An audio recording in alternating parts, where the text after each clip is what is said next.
ways we work on stability, right? A couple things that I always think about when programming stability stuff.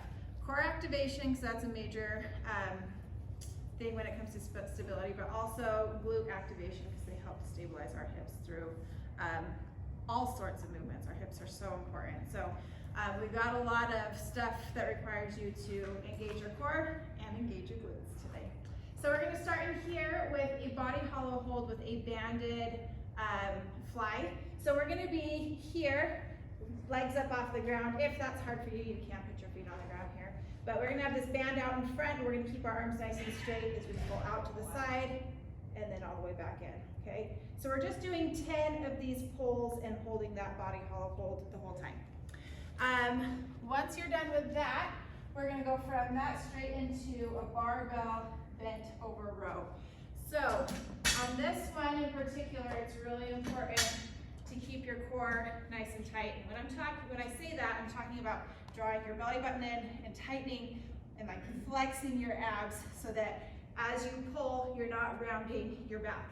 Your back stays nice and flat. I've got my core engaged and I'm pulling that bar straight up to my belly button, okay? So we've got 10 to 12 rows. Then we've got a banded pull with a dumbbell press. So you're gonna be over here underneath the pull-up bar.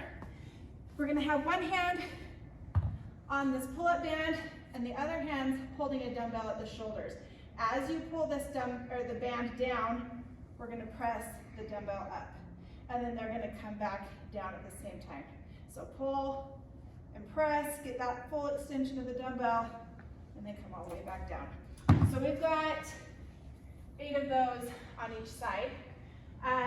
Then we'll move out onto the field. We've got a push-up with a dumbbell plank, clean press. Lots of words there. But you're gonna have dumbbell in one hand. We're gonna do a push-up. And then when you come up, if you've got that dumbbell in the right hand, that means your right leg is gonna come up and over as you rotate around and sit, keeping the dumbbell at your shoulder. And then as you extend your hips, we're gonna press. But remember, when you extend your hips, to keep this back heel on the ground and not come up onto your toes. Okay, we want to activate the glute as much as possible. We'll come back down and then we'll repeat. So we'll do 5 on one side, push up, rotate, let yourself sit first before getting that press in. So 5 all on one side, and then you'll switch to the other side. After that, we've got a kettlebell single leg deadlift. So if this is my kettlebell, we are working contralaterally. So if I'm doing deadlifts on the left leg, kettlebell will be in the right arm as I extend all the way down and up. Again, this is working the glutes, but also requires that core engagement to keep a nice flat back. You should feel that pull through the hamstrings. If you start to round your back and loosen your core, you're not going to feel as much work on the hamstrings. So really work on keeping the legs straight, back flat, core engaged on those. 8 to 10 on each side. This banded, or this tabletop banded glute pulse, you're going to have this mini band around your knees. The trick with this is if whichever knee stays on the ground, just tuck that band underneath that knee so that it won't roll up. So I'm doing the pulses with my right leg, which means bands underneath my left knee. And I'm just gonna sit here and pulse for 30 seconds. So it doesn't come all the way down.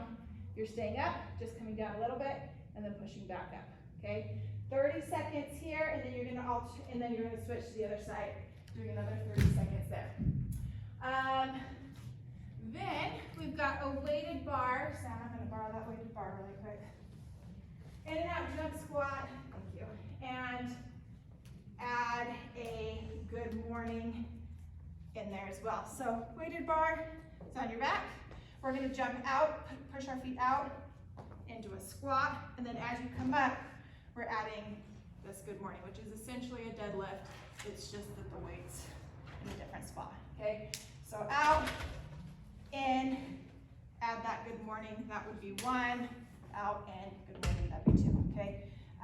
Same thing, with those good mornings. If you start to round your back at all, you're not gonna feel that stretch and pull through your hamstring. So really focus on proper form on that. So 8 of those, and then 1 to 2 field laps, okay?